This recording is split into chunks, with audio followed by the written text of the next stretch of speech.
Hard Rock Rocksino Northfield Park presents The Rizzo Show.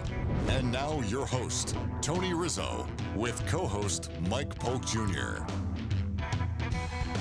Oh my gosh, we couldn't even update the VO? How much would that have cost to say that Tony's gone and that I'm filling in? It's not that big of a deal. Who cares? I'm not bitter about it. Welcome to the Rizzo Show, everybody. Uh-oh, I'm taking over tonight, folks. It's me, Mike Polk Jr. Joining me here is my good friend, and he's from the Associated Press, Tom Withers. And Tom, thank you so much for joining us tonight. Glad to be here, Mike. Is this a little bit like when Bob Newhart used to sit in for Johnny Carson, or are we going to have a better show than that? This is exactly like that, and it's actually going to be slightly worse. But you are... thanks for having me. Well, no, thanks for being here. And you are, we're all fans of your writing in the Cleveland area. You have a really interesting job because you work for the Associated Press, which means you have to cover everything. A lot of sports writers in the area have a specialty. They have to cover the Indians, they have to cover the Browns. Yeah. But you have to do all of these. That's got to be a bit of a challenge, isn't it? It is. It's a daily challenge. It's a daily priority list. Like, what's going on today? What do I have to do? What could be breaking? Check in with all three teams. You know, I'm also responsible for Akron and Kent State and Cleveland State and some other things going on. So it's a lot on my plate, but I love it. But I got to ask you at the beginning of the show, I said, so you actually have to be going to all of these Cavs games right now. And you're like, no, I outsource that. taking a little break from them right now. You go to the main games. I do. But I do. You don't need to be there for the New York Knicks versus the Cavs game that happened And I recently. did skip the Nets game the other night, which might have been the game of the year as well. So it was. Yeah, I do have a group of freelancers that work for me, and I couldn't do my job without them. So that allows me then to take a little bit of a break now and again. But you also have to be an expert on all of these things. Yeah, well, expert. Yeah, I try to do the best I can. I try to be as well read as I can on the team. I try to, check in with all my sources on these teams on a daily, if not weekly basis. Well, we are going to be trying you on all of those things tonight because we're talking about all three teams, and thank you for filling in. Before we begin, we are wondering where in the world is Riz, everybody? Where is Tony Rizzo? And I'll tell you where he is. He is in warmer climes. He got away from us. He sent us a couple of pictures. Take a look here. Look at that. He certainly did get warm because there are his toes in the sand, and there he is. Check it out. He's wearing that hat in the pick. He is not, by the way, at the big race this weekend. He is down hanging out in Florida, and we wish him well. And please get back here as soon as you can because this is harder than it looks. It's really not. You just read the teleprompter and you just keep going. We got a lot to talk about tonight, and we will be talking Indians, Cavs, and Browns, but we got to start with the big story of the week, Kareem Hunt. So obviously that went through the whole city of Cleveland Monday. We were all talking about this when it was revealed the Browns signed him. What was your initial thought when you saw the Browns sign Kareem Hunt? Well, as a reporter, I think the first thing that comes to your mind is why. And then there's a bunch of different questions about why, the timing of it, why this guy, why not, in terms of the way a lot of the fans are looking at it. So it was very conflicting, Mike. I think a lot of Browns fans felt very conflicted as well. I think, most of us believe in second chances, and we would like to see Kareem Hunt get a second chance. I think for a lot of people, though, there are some sins that can't be forgiven, or ones that really you need to make sure that the person is showing contrition and remorse, et cetera. So, yeah, it was it caught me off guard, I'll be honest with you. I have seen, obviously, the fan base seems pretty split on this. This is what's weird about it is it's the first time that you've seen the fan base split in over a year now. What kind of stinks about it is whether you fall on this side or that side as far as whether they should have made the signing. It does seem like it's kind of, we were known as America's team going into last year. We were this exciting, good, nobody was not rooting for the Browns unless you were playing the Browns that week because we've had it so rough for so long, everybody's behind us and everything, and then you make a move like this, and it really does, it divides the fan base. And it divides not just that, but the nation's opinion of the Cleveland Browns. I agree with you, Mike. That's what stood out to me is why do this now? We finally escaped, decades of doom and gloom and dysfunction, and you finally got a team that's got obviously a talented quarterback, talent across the board. You've finally gotten out from under a lot of this, so why bring this on now, especially when you're about to turn the corner? But, I think they're going to trust in John Dorsey to make the right moves. Obviously, Dee and Jimmy Haslam believe in what he's done. He's done a fantastic job with this, and they're just trusting that he's making the right decision with a kid that he knows well. And we've been saying since the beginning, trust John Dorsey. I've been saying it too, and he's done nothing to prove us wrong thus far. No, he hasn't. He's been fantastic, and he's really he's testing that now because we've been saying it. I trust him. I trust him. I trust him. This is the first time where we're just like, oh man, okay, well, we're all all in on this now, and it's going to be interesting to see how he responds. It's going to be interesting to see how Freddie Kitchens responds to having possibly this new weapon in the arsenal. Baker obviously has another weapon now if this goes through. We've still got the suspension going, though, and we don't know yet exactly how long he's going to be out. Do you have any information on that? Like, how long does it look like he might not play? I really don't know, and you're right. This is the first head scratcher that John Dorsey has thrown at us, right? Not only as reporters, but as a fan base. So I would, and John said this the other day, he expects this to be wrapped up in a couple of weeks. That is the NFL investigation. He talked about the Browns doing their own thorough investigation, and they would not have made this move if they didn't feel comfortable with the move they were making. So I'll be honest with you, Mike. I think he's probably going to get double-digit game suspension. Some of that will be served by the 5 games that he missed at the end of the year in Kansas City. Who knows? I mean, we could see this guy on the field as early as maybe late October. I'm thinking November. Again, it depends on what the NFL finds and what they want to do with it. Obviously, what I don't like is this wasn't just a one instance kind of thing. This is his 3rd instance of a violent interaction within, I believe, 1 season in the NFL. So it's not like you can even pretend like this is a. And I have here, this was the apology that he sent out. All right, I know. I like that look on your face. Here's what I don't like. I'm fine with it. I'm fine with second chances. You know, I think we deserve them. I think we needed probably a little bit more time before we give somebody the second chance, and I wish it wasn't our team because it hurts the vibe of this team moving forward and everything. But this is an apology. I just want to let the world know how sorry I am for my actions. Okay, so far so good. It's been a tough time for me, and I'm extremely embarrassed by the video, not necessarily by what he did. I'm definitely not that type of person. My mother raised me right. I'm asking for forgiveness. I believe I deserve forgiveness. That doesn't sound like contrition to me. No, it doesn't. And before John Dorsey went on camera, there were about 10 reporters in the room, and we asked some of those tough questions. And that's one of the ones that I asked John was that how else has he conveyed remorse for his actions? You know, he talked about this being an egregious action. We heard the way John, you know, kind of put a positive spin, if you will, on this. I have heard that behind the scenes, Kareem is doing a lot to try to get to the next step. Obviously, he's going into counseling right now. He's getting some treatment. He's doing all the right things. You know, I think right now, for them to put that out publicly would look more like a PR spin, like, hey, here's our guy. He's on our team now. Here's what he's doing to make himself look good and polish this image up. So I'm with you, Mike. I think the timing is what bothers me more than anything else. I think had the NFL suspension or whatever had come down, and we knew exactly what the discipline would be, then a team would sign him. I'd be a little bit better with it. Again, it's not for us to judge Kareem Hunt, but I think it is fair for us to judge the Browns on their reason to do this. And again, we you know, John Dorsey, good luck with it. You're walking a tightrope, but so far so good, and you've done everything right thus far. So we just got to kind of trust in him right now. From the Browns to the boys of summer. Hey, guys, guess what? Pitchers and catchers reported recently. We got Corey Kluber and Trevor Bauer, who have won. Trevor Bauer, by the way, won his arbitration hearing, as you know. So he's going to be making $13 million this season, and he was a little bit touchy about it. Is he worth say the least, Is he worth that $13 million? And how did you feel about his response? Based on the market, he's worth every penny of that $13 million. And let's not forget, too, I mean, he went, I think, 12-6 last year with like a 2.21 ERA, something like that. Had he not missed that 5 or 6 weeks after he broke his leg from the line drive, he might win the Cy Young Award. So we might be talking about 19 or 20 million. Trevor Bauer is Trevor Bauer. He is the enigmatic, outspoken, controversial, whatever you want to call him. And he's going to be Trevor Bauer. He always seems to be wanting to challenge you, whether it's a hitter in the box or a reporter or somebody on social media. It's just who he is. As far as the money's concerned, I have no problem with that. What I did have issue with was him coming out basically attacking the team yesterday or a few days ago as to character assassination, things like that. Thought that was all very unnecessary. However, it's in keeping with Trevor Bauer. He likes to be, you know, confrontational, and that's who he is. And I'll say this, like I agreed, money-wise, we're in a good position, you know, and the Dolans have to be happy with that because he could be earning on the open market like a ridiculous amount of money, no doubt. Well, like that's how prized starting pitching like that is.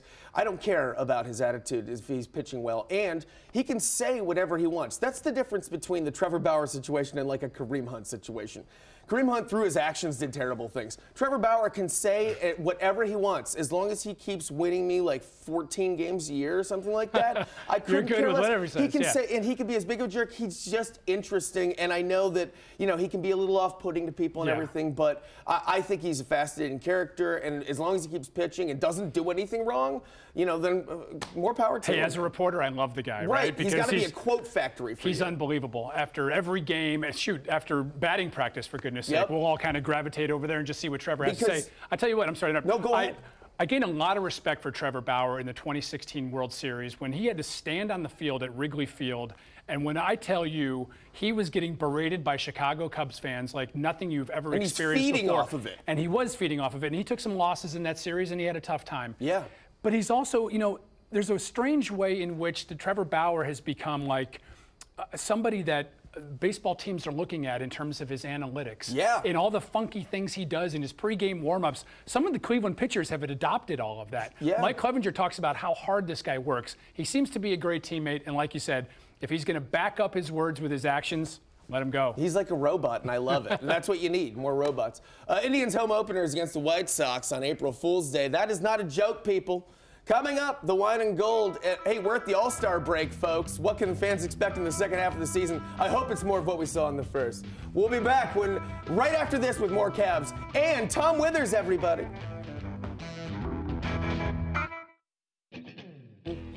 Sorry. That's fine.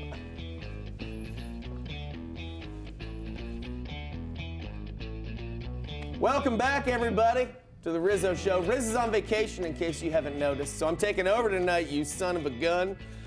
Hey, this weekend, this is All-Star Weekend, which means a lot to us Cavs fans because we get a break from the Cavs, which is nice. The team is 12-46. Tom, do you think we can expect more of the same in the second half? Or do you think they're going to turn the corner here and make a run for the playoffs? I think most Cavs fans are hoping for more of the same because that'd put you in better position to get one of those Duke players, especially Zion Williamson. So, you know what, there's been some marked improvement, though, of late. Obviously, Kevin Love comes back after missing 50-some games. Great to have him out there. I'm a big Kevin Love fan. I love it, too. I kind of wish he wasn't out there right now, but it is good to see him. Yeah, and, Colin Sexton has made some strides. They've brought in some young players who are all playing hard, and I think that's a real good thing. I think, Larry Drew is doing the best he can, given the talent that he's got to work with. Oh, man, he got a rough job, didn't he? Yeah, he has had a tough one. Sexton's made improvement. Jordan Clarkson's made some improvement. I like Larry Nance a lot. I think those are core pieces as you go forward. Right. Depending on what they do, obviously, with the draft, with free agency, with other trades. Clearly, they've acquired numerous assets over the last couple of months. I mean, we've made 3 or 4 trades just within this season alone. I do think we need to give some credit there because we rip on Kobe Altman whenever something doesn't go right. We rip on the team whenever something doesn't go right. They made some really good moves before the trade deadline. We ended up with 2 first-round picks. Yeah. And, one of them's Houston, so it's not going to be the highest in the world. But still, for what we traded away, too, I mean, we're talking George Hill. We're talking, who else? Kyle Korver. Kyle Korver and somebody else that we gave up for. But we ended up getting 2 first-round picks out of this Houston, and then 2020 we got somebody else. Right. So the future's bright. I think also, and I remind Cavs fans this all the time, Mike, is that you had to go through those really dark days to get to LeBron and to get to Kyrie. Yes. And then to get to LeBron again. And then get to LeBron again. So as far as Kobe Altman's concerned, I mean, he was handed a very challenging hand to deal with. Yep. I mean, you lose the greatest player of all time, or arguably so. How do you recover from that? And I think he's done a pretty good job, all things considered. And how do you recover from that and still not totally tick off the fan base and look like you're totally tanking the whole time? Right. And this is obviously, they've had a rough year, and it's pretty rough to watch right now. I'll turn on Cavs games just sort of as a challenge to myself sometimes and try and endure it the whole time. And it's a different kind of vibe. It's so amazing. This team was in the finals last year. I know. You know what I mean? And then we're going to go from that into trying to compete. And that's really what this is right now as far as tanking goes. We're competing with 3 other teams to try and get in that bottom 3. Because just a reminder, because of these new draft rules, it used to be if you had the lowest, if you had the worst record in the league, you got the first draft pick pretty much. Your chances were a lot better. That is, like you had a 40% chance of getting the first round pick. They evened it out to try and prevent tanking. Now it's the worst 3 teams each have a 14% chance. Right. So we really are competing to get in that bottom 3, and there are 4 teams competing for it. And you guys just keep on losing. That's what I'm saying. I want to see Larry Nance Jr. stretching out that 3-point shooting a little bit. See a little bit of that. Colin Sexton, don't even think about passing. Just drive right to the hoop and hope for the best. Keep your head down. So we really do want, I mean, you're not allowed to say it, but we want to see some more losses in the second. Clearly, and the good good thing too is that the Cavs are the Patriots of the NBA lottery. So yes, you gotta hope, they're going to be able to finish that all the time. Isn't that the truth? So yeah, it's tough to swallow. It's hard to watch. I agree, Mike. But I think you got to look for those, like I said before, those little moments, those little improvements, the development of those younger players, and then keep an eye on Duke and just keep watching those kids and dreaming about the day that maybe Zion puts on a uniform here. By the way, everybody, the draft lottery is May 14th. We could really use your help there, Commish. If you get a chance, we could use a little bit of help. I know that we've been lucky before. What scares me about it, though, too, Mike, is that the Knicks are in the mix. And you think about, like, everybody talks about back in 1985 when there was that frozen envelope that David Stern pulled from the pile. So you just got to worry about that a little bit. All you conspiracy theorists. And I wouldn't put it past them at all. Coming up, hey, will there be a Brown out in Cleveland? Hey, everybody, will give you, right when we get back, we're going to tell you a little bit more about the Antonio Brown situation, and we're going to see where he might end up landing. We'll be right back with more Rizzo Show. The boss is away, folks.